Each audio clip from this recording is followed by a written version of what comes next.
আজ বানিয়েছিলাম পুডিং, তার জন্য কেক বসানোর যে বাটিগুলো হয় সেটা নিয়েছিলাম, আর 4 চামচের মতো চিনি আর একটু জল দিয়ে ভালো করে ফুটিয়ে নিয়েছিলাম। আর দেখতে পাচ্ছ কি সুন্দর একটা ব্রাউন কালারও হয়ে গেছে।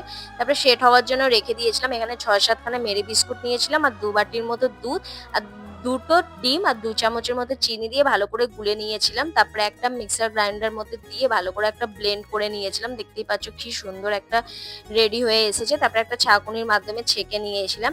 আর ৩ থেকে ৪ ফোঁটার মতো ভ্যানিলা এসেন্স দিয়েছিলাম। তারপরে চিনিটা ভালো করে সেট হয়ে গেছিল ঠান্ডা হয়ে যাওয়ার পর। তারপরে যে ব্যাটারটা রেডি করে রেখেছিলাম সেটা দিয়ে ৩০ মিনিটের জন্য স্ট্রিমে রেখেছিলাম।